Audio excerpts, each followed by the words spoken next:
আপনারা শটটাকে ভালোভাবে লক্ষ্য করুন। দেখুন কি সুন্দর, দেখুন। Wow, what a shot! সত্যি দারুণ দারুণ, এক্সিলেন্ট শট। দেখতে পাচ্ছেন দর্শক বন্ধুরা দৃষ্টিনন্দন শটগুলো, দেখলে চোখ জুড়িয়ে যাবে। দেখুন কি সুন্দরভাবে অবলীলাক্রমে এফর্টলেসলি বলগুলোকে বাউন্ডারির বাইরে ফেলছেন আমাদের শেখর ধাওয়ান। এবার দেখুন ক্যাচ ধরার পর আমাদের সবার প্রিয় গব্বরের কি ইউনিক স্টাইলের সেলিব্রেশন। এটা কাবাডি স্টাইলের সেলিব্রেশন। আজকে আমরা আলোচনা করতে চলেছি প্রচারের আড়ালে থেকে যাওয়া এক কিংবদন্তি ক্রিকেটারকে নিয়ে, যার নাম শেখর ধাওয়ান। এই শেখর ধাওয়ান একজন অসাধারণ ট্যালেন্টেড ক্রিকেটার ছিলেন। ক্রিকেট ইতিহাসের প্রতিটি পাতায় তার রেকর্ডগুলো স্বর্ণাক্ষরে লিখিত হয়ে আছে।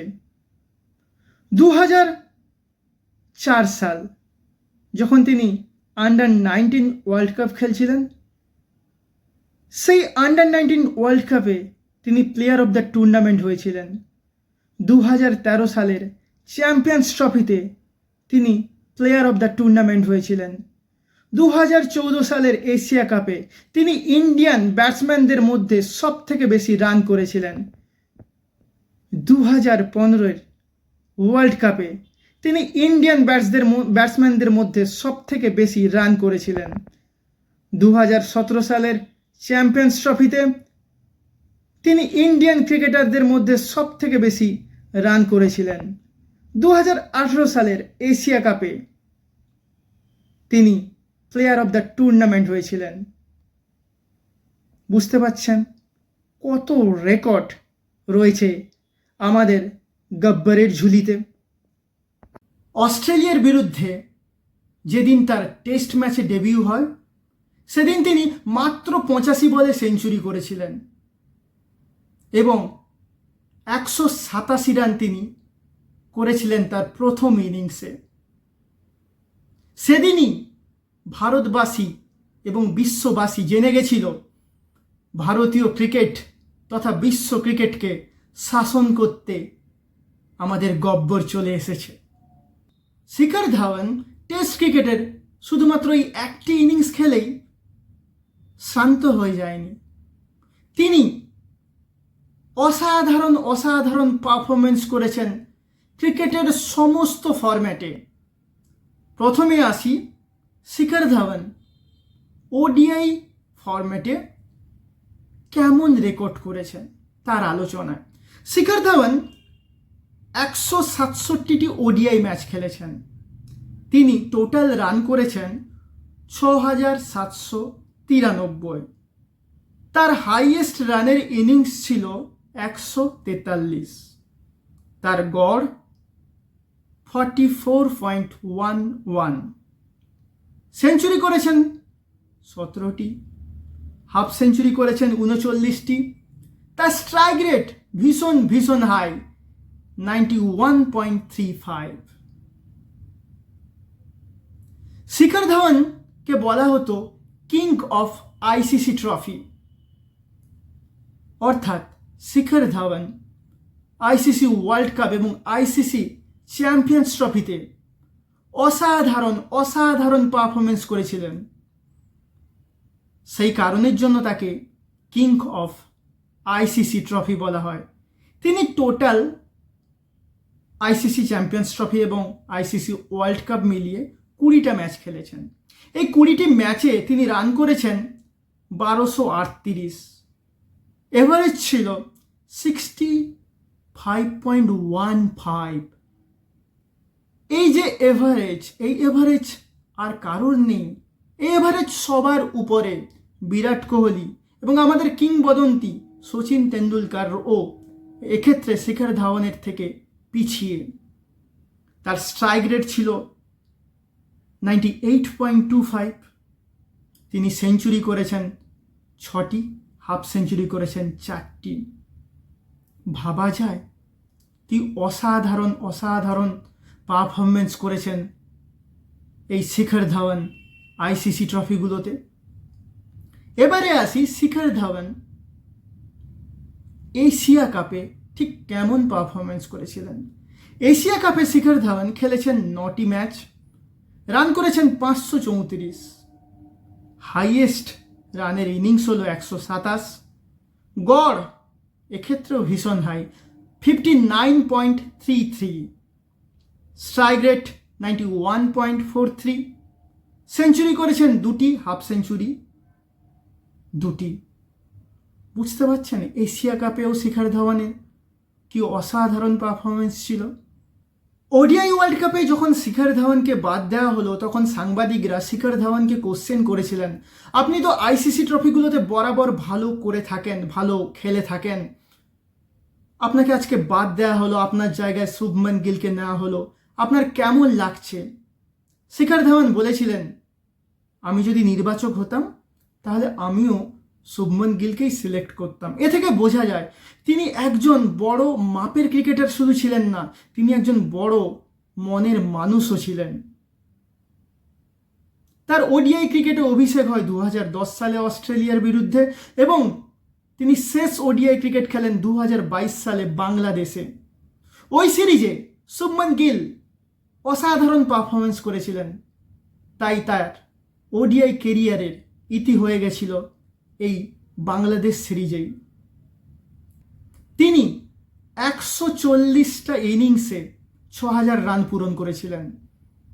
এই রেকর্ড আর মাত্র 4 জনের আছেন, তারা হলেন হাসিম আমলা, Virat Kohli, Kane Williamson and David Warner.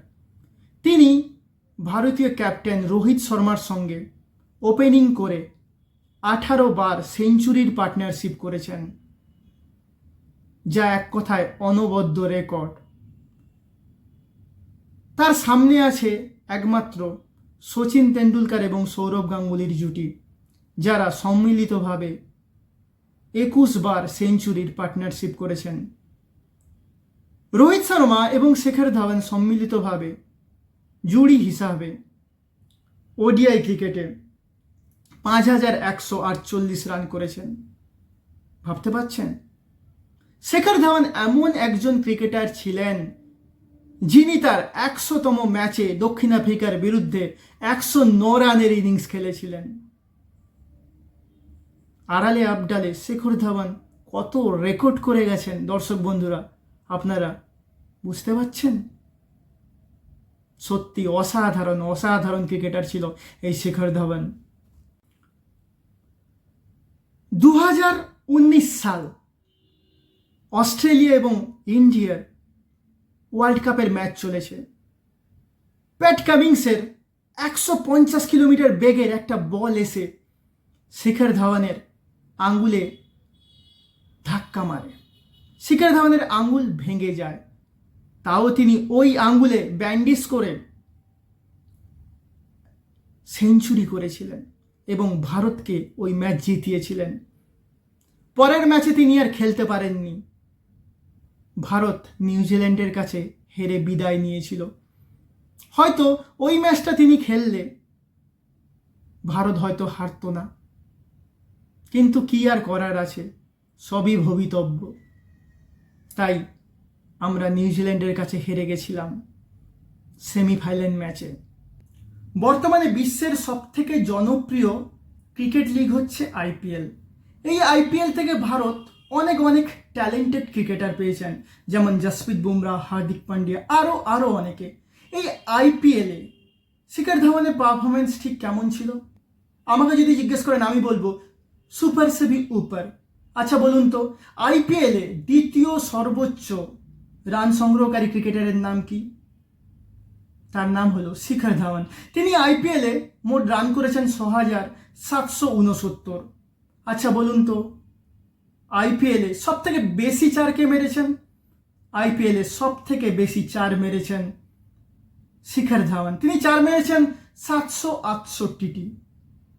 ঠিক শিখর ধাওয়ানের পিছনে রয়েছে বিরাট কোহলি, তিনি 4 মেরেছেন 705টি। আইপিএল এর ক্রিকেট ইতিহাসে শিখর ধাওয়ান মোট 5 বার গড়ে 500 বা 500-র উপরে রান করেছেন।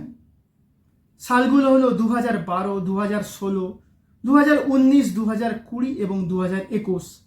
তার মধ্যে 2018 সালে তিনি 3 রানের জন্য 500 রানের গণ্ডি ছুঁতে পারেননি। বিরাট কোহলি আইপিএলে করেছেন 7 বার 500 রান, ডেভিড ওয়ার্নার আইপিএলে করেছেন 7 বার 500 রান এবং কেএল রাহুল আইপিএলে করেছেন 6 বার 500 রান। তাহলে দর্শক বন্ধুরা বুঝতে পারলেন তো সাইলেন্টলি আইপিএল ক্রিকেট ইতিহাসে কি অসাধারণ পারফরমেন্স করে গেছেন আমাদের সবার প্রিয় গব্বর। দর্শক বন্ধুরা, এমন এক প্রচারের আড়ালে থাকা কিংবদন্তি ক্রিকেটার শিখর ধাওয়ানের অবসরটা যদি অন ফিল্ড হতো তাহলে বেশ ভালো লাগতো। একজন ক্রিকেটার যে ইন্ডিয়ান ক্রিকেটকে এতখানি সার্ভ করেছেন, ইন্ডিয়ান ক্রিকেটের জন্য এতখানি পারফরমেন্স করেছেন, তার অবসর যদি মাঠ থেকে হতো তাহলে আমি একজন দর্শক হিসেবে, একজন ক্রিকেট প্রেমী হিসাবে ভীষণ খুশি হতাম। আপনাদের কি মনে হয় শিখর ধাওয়ানের অবসরটা কি মাঠ থেকে করা যেত না?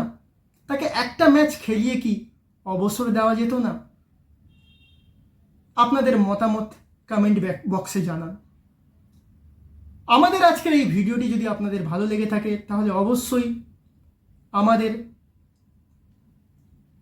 চ্যানেলটিকে সাবস্ক্রাইব করবেন, এই ভিডিওটিকে শেয়ার করবেন, লাইক করবেন এবং কমেন্ট করবেন।